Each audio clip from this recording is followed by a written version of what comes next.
Olá meus caros, aqui é o Corvo. Previamente, no comentário que fiz sobre o primeiro filme da trilogia Fear Street, eu mencionei que acreditava ser muito difícil que as duas sequências não fossem melhores que o mesmo, visto o seu baixíssimo nível. Percepção que acaba de se confirmar, após conferir Fear Street, 1978. Entretanto, e muito felizmente, a qualidade deste segundo filme acabou sendo muito superior ao que eu pensei que seria. Quando apontei o nível extremamente raso de Fear Street, 1994, e a dificuldade que seria fazer novamente um filme tão fraco, encontrar qualquer elemento de melhora no segundo poderia ser um fator que estivesse nublando o meu julgamento. Mas garanto que não é o caso. Fear Street 78 é um slasher sólido, principalmente por melhorar substancialmente os aspectos que o primeiro filme deixou a desejar. Neste exemplar, temos um roteiro muito mais organizado e centrado, potencializado por um elenco que conta com atrizes como Sadie Sink, de Stranger Things, e Emily Rudd, que pessoalmente eu não conhecia, mas que me surpreendeu pela qualidade do trabalho. Confesso que o carisma de Emily e a facilidade para ficar emotiva me deixou muito envolvido com a personagem dela, Cindy Burman, do que por Zig, por sinal, personagem de Sadie Sink. Mas isso não quer dizer, em absoluto, que Sadie não esteja bem neste filme. Pelo contrário, é apenas uma constatação de como Emily realmente me surpreendeu, como conseguiu preencher a lacuna deixada pela interpretação pálida de Kiana Madeira e Olivia Wilde no primeiro filme, que interpretaram Dina e Sam, respectivamente.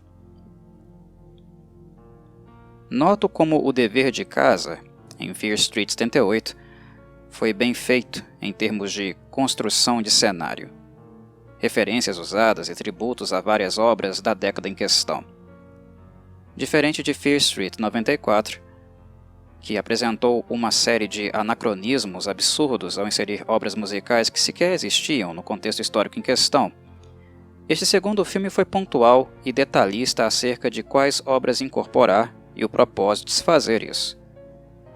Após assistir os dois primeiros volumes, fico com a sensação de que o primeiro filme nos apresenta uma Leigh Janiak, no caso a diretora, com a bibliografia extensa de R.L. Steiner para servir de inspiração, mas sem saber exatamente como utilizá-la.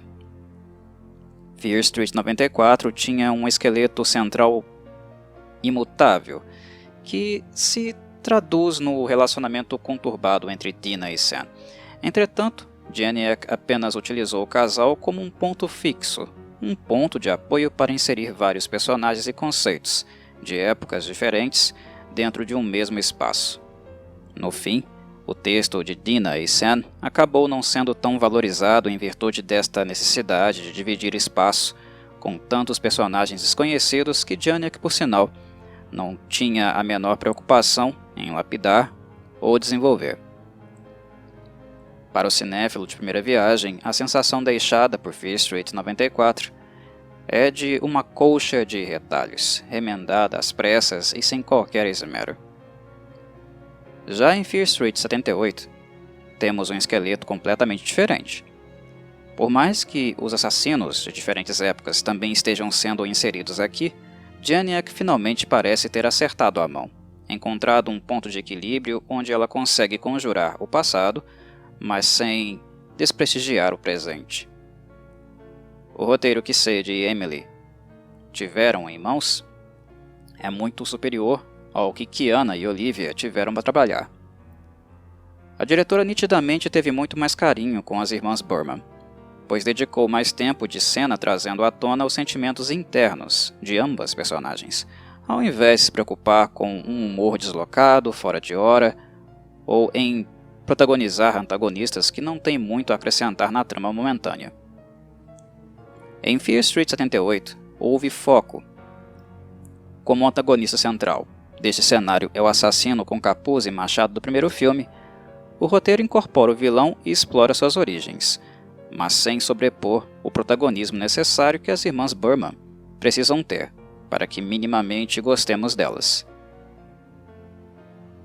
Diferente do primeiro filme, uma coxa de retalhos curta demais para explorar as virtudes de Dina e Sam, Fear Street 78 reserva espaço para Ziggy e Cindy mostrarem quem são internamente, com dinamismo e expressividade, através de um texto organizado, que sabe o que quer e tem começo, meio e fim.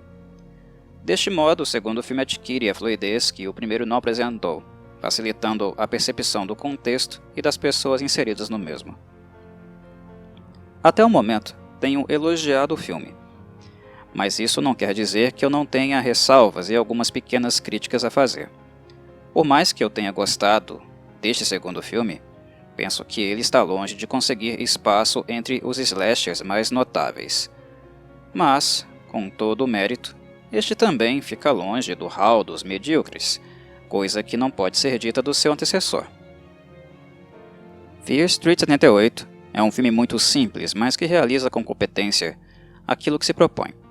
A representação de um summer camp slasher nos moldes de filmes como Friday the 13th e Sleepaway Camp. Este não possui o clima denso e pesado dos dois clássicos do Camp Blood, que eu acabei de citar, pois, como na obra de Steiner, em que se baseia, a ambiência do filme é leve e acessível, embora o gore esteja maior do que no primeiro filme. Houve maior preocupação com o tributo e a nostalgia do que em criar de fato um clima opressor. Fear Street 78 é um filme que continua não fazendo qualquer menção à rua que o intitula, e muito menos causando medo de qualquer espécie.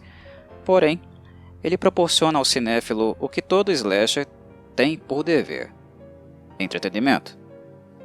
Com medo ou não, opressão ou não, todo slasher tem a obrigação de proporcionar diversão. Diferente dos subgêneros mais psicológicos, críticos e intelectuais do horror, o compromisso do slasher é o entretenimento acima de tudo. É isto que o cinéfilo espera quando assiste a exemplares dessa categoria, o que por sua vez, Fear Street 78 proporcionou com competência. De forma alguma eu considero este filme um clássico do subgênero, mas eu me diverti com ele e terminei a película com a sensação de que meu tempo foi respeitado. Mas não vou deixar de questionar se o cenário de 78 não foi, de certo modo, um condicionante que nos deixou inclinados a apreciar este filme mais do que ele realmente mereça. Ora, 78 é o ano de lançamento de Halloween, de John Carpenter, precursor da primeira onda slasher nos Estados Unidos. E Fear Street 78 é o revival de um modelo de summer camp, sangrento, apresentado pelo primeiro Friday the 13th, em 1980, mas com espírito de geração Z, em virtude do elenco jovem. Inclusive, os produtores tentam nos atingir ainda mais na nostalgia, ao filmar algumas cenas no Camp Daniel Morgan, onde Friday the 13th Part 6, Jason Lives, foi filmado. Particularmente, aprecio apenas os 4 primeiros volumes da franquia de Jason Voorhees, mas sempre tive apreço por este acampamento do 6º filme. Adoro a localização e o espaço, que para mim continua sendo até hoje a versão visualmente mais agradável de Crystal Lake. Mas espera, tem mais. Além de usar o clássico acampamento, o filme produz personagens chamados Alice e Tommy, nomes de 2 protagonistas queridos da franquia de Jason, embora conceitualmente não tenham nada a ver. Mas isso também, os nomes, não foi por acaso. E para dar o golpe de misericórdia, atingir o cinéfilo right in the feels, como se diz no popular, os compositores Marco Beltrami e Brandon Roberts incluem nas trilhas sonoras de ambientação pequenos trechos do tema de Friday the 13th, escrito por Harry Manfredini. Podemos ouvir algumas poucas, mas suficientes notas em várias cenas com Ziggy. Além disso, trilhas de filmes como The Omen e Alien, escritas pelo maravilhoso Jerry Goldsmith, também foram utilizadas em cenas compatíveis com o conceito das melodias, envolvendo o oculto e o grotesco. Com todas estas menções, o filme não estaria procurando um atalho nostálgico de modo a conquistar mais facilmente nossa receptividade? Sendo realista, penso que era exatamente o que Janiak e os compositores tinham em mente. Seríamos ingênuos se acreditássemos que Se trata apenas de uma homenagem e não uma tentativa de tirar o melhor proveito disso por meio dos sentimentos que já temos pelos clássicos citados. Dito isso, não posso ser injusto em reconhecer a forma respeitosa e competente como estes elementos foram introduzidos e utilizados. Como disse há pouco, as vinhetas não foram introduzidas aleatoriamente, sem um contexto apropriado para elas. Fear Street 78 nos dá a todo momento várias demonstrações de ser melhor planejado que seu antecessor, inclusive na disposição da trilha sonora e nos efeitos também. Coisa que, por sinal, me faz temer não encontrar um filme do mesmo nível no terceiro e último filme da trilogia, Fear Street 1666. Embora seja o segundo da série a ser publicado, Fear Street 78 foi o último filmado, o que pode me levar a indagar se no terceiro a direção e a produção ainda estariam tendo problemas para se situar no formato proposto, o que descobrirei ao assisti-lo, coisa que farei em breve, e comentarei aqui também, no Cine Corvo. Mas enfim, ainda sobre o filme mirar em nossa nostalgia e de alguma forma se aproveitar disso, eu ficaria muito insatisfeito caso este adotasse tal estratégia, sendo uma mera fotocópia dos clássicos do Camp Blood, como Friday the 13th e Sleepaway Camp. Mas não é o caso. O que Fear Street 78 fez foi apenas incorporar estes elementos dentro do seu próprio cenário, de maneira respeitosa e competente. Portanto, não tenho muitos motivos para ficar irritado, embora eu não seja ingênuo para negar o claro apelo emocional que o filme tenta adquirir para si graças ao mérito dos seus antecessores, e não necessariamente através de algum diferencial relevante que realmente possua. Reconheço que personagens como Ziggy e Cindy acrescentaram muito apelo à trama, tanto pelo roteiro quanto pela capacidade das atrizes em questão. Por um lado, a história delas, seu comportamento e respectivas escolhas giram em torno do mesmo maniqueísmo apresentado no primeiro filme, sobre Shadyside ser amaldiçoada e Sunnyvale abençoada, blá blá blá. E notem que é realmente um maniqueísmo, expresso pelas próprias palavras dos envolvidos. É mal ou bom, pobre ou rico, vítima ou algoz, luz ou trevas. E ver isto se repetindo de maneira tão simplória, como se não houvesse um meio termo, confesso que tem sido para mim deveras muito incômodo, porque é um conceito simplesmente juvenil, da imaginação de uma criança de 5 anos. Nosso mundo é repleto de dicotomias e maniqueísmo nas relações profissionais, pessoais e nas visões de mundo. Fato.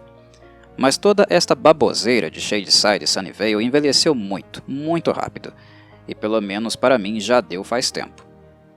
Está mais do que claro que há uma maldição em curso, o que exclui a necessidade de Janiak ficar nos lembrando a todo maldito momento sobre isso. Suspeito que Sunnyvale e Shadyside, o modo como são, seja um fator central na trama a ser mais abordada no terceiro filme, pois esta dicotomia é tão superficial, tão artificial que, obviamente, não pode ser natural. Mas repito, o conceito é infantil, tosco demais, e já me deixou entediado antes do término do segundo filme. O ódio e o preconceito de classe é algo compatível com um filme de summer camp, repleto de bullying e perseguições, isto é fato, mas focar excessivamente na rivalidade idiota entre Shadyside e Sunnyvale entedia por ser um elemento do texto que não requer nenhum tipo de meditação profunda ou reflexão. Ziggy é muito perseguida neste filme, e é inegável que retratar o bullying que ela sofre é importante para que compreendamos o ressentimento que existe entre ela e a irmã Cindy, que a deixou sozinha ao tentar se afastar do estigma típico de um nativo de Shadyside. No fundo, Cindy e a personagem Sam no primeiro filme visam coisas semelhantes e estão conceitualmente próximas, embora os antecedentes e personalidades de ambas sejam completamente diferentes. Porém, pessoalmente, acredito que teria sido mais importante focar no impacto das escolhas de Cindy e na resposta emocional de Ziggy em mais momentos do que preencher o filme com cenas de bullying adicional, por exemplo, ou repetir falas de Cindy que apenas denotam o mesmo tipo de vislumbre de um futuro melhor, como Sam já havia feito no filme anterior. O que estou querendo colocar, em suma, é que certos conceitos são simples de serem compreendidos e não demandam tanta atenção e insistência neles, enquanto outros podem ser mais bem desenvolvidos porque, do ponto de vista da dramaturgia, eles têm muito mais a oferecer e satisfazer. Considerando que estamos falando de Sadie Sink e Emily Rudd, do carisma que ambas possuem, não teria sido nada mal algumas cenas adicionais da relação entre as irmãs em detrimento de outras que não agregam em absolutamente nada para a trama. A exemplo da repetição chata e modorrenta a todo instante da rivalidade entre Shadyside e Sunnyvale. Nós entendemos isto perfeitamente e não é necessário tanto reforço. Sobre Sadie Sink, gostei bastante da personagem que deixou a jovem atriz conhecida, a Max, de Stranger Things. Mas é fato que não temos muitas outras referências de Sink além desta, e assistir a Zig de Fear Street 78 me deixou com uma pulga atrás da orelha. Max e Zig têm backgrounds que apontam para famílias disfuncionais, ressentimento e comportamento arredio. As personagens não são de modo algum as mesmas, mas percebam que existem elementos que se encontram. Em muitos momentos do filme fiquei com a sensação de estar vendo Sink interpretar Max, embora existe um pouco de Max em Zig também, e vice-versa. E fiquei me questionando. Será o papel em questão aquilo que impede Sink de mostrar outros traços interpretativos? Ou será que ela é uma atriz unidimensional? Foi apenas um questionamento que me ocorreu e creio que seria prematuro respondê-lo agora. Avalio que Zig não nos dá a possibilidade de descobrir como Sink se sairia com exigências cênicas de outra ordem. Acabei gostando dela porque gosto de Max, e portanto também gosto de Sink, pois até agora é apenas isso que temos para avaliar as habilidades interpretativas dela. Mas confesso que estou ansioso para vê-la em outros tipos de papel no futuro, para assim ter um elemento material mais sólido e útil para responder tais indagações. Tocando agora no último aspecto que me chamou a atenção em Fear Street 78, encerro este breve podcast falando das obras de música popular e literárias contempladas. Como amante do rock, tema que abordo frequentemente neste canal, para mim foi mais agradável ouvir clássicos como Cherry Bomb das The Runaways, Brother Love's Traveling Salvation Show, de Neil Diamond, Don't Fear the Reaper, do Blue Oyster Cult, Carry On Wayward Son, do Kansas, Slow Ride, do Foghat, e The Man Who Sold the World, de David Bowie, do que todo aquele grunge utilizado no primeiro filme. Mesmo que todas as faixas citadas tenham sido hits massificados, tocados em excesso nos veículos de divulgação tradicionais, e sejam até clichês em filmes e séries de TV, eu ainda assim prefiro ouvir o bom e velho classic rock do que o grunge e sua pobreza instrumental. Ainda há presença de grunge neste filme, mas apenas no Nirvana, que apresenta o cover da música The Man Who Sold the World logo nas cenas iniciais, versão esta que estava muito popular em virtude do show acústico que a banda fez na MTV em 1994. Dito isso, Fear Street 78 apenas está contextualizando, pois o filme foi, de cabo a rabo, uma carta de amor a David Bowie. O próprio apelido da protagonista, Ziggy, é uma referência a Ziggy Stardust, persona que Bowie utilizou no princípio da década de 70. O nome do cachorro de Burman é Major Tom, o que nos remete à música Space Oddity. Inclusive, o nome do cão pode levar o cinéfilo a descobrir algo que o filme deseja que ele descubra apenas no encerramento. Como disse anteriormente, Fear Street 78 foi mais atencioso e não cometeu anacronismos, o que se aplica também aos clássicos livros Carrie e Salem's Lot, mencionados em um diálogo entre Ziggy e Nicky, leitores de Stephen King. De modo geral, é um filme que apresenta várias referências amadas por pessoas de perfis diferentes, mas que, em comum, apreciam alguns trabalhos artísticos memoráveis dos anos 70. Em comparação com o antecessor, este filme é anos-luz mais agradável e divertido, embora ainda contenha algumas cenas estapafúrdias e sem qualquer cabimento, como a personagem Alice conseguir andar e colocar peso sobre a perna onde ela sofreu uma fratura exposta, por exemplo. Slashers têm dessas coisas, e é quase regra para o cinéfilo assisti-los exercitando a boa e velha supressão da descrença. Mas, no caso, penso que foi uma desatenção que fez o filme se passar por ridículo de maneira não intencional. Fora isso, nada muito grave existe no restante da película. Eu me diverti com este exemplar, o que compensou todo o tédio deixado pelo anterior. No mais, um abraço a todos e saudações Corvides.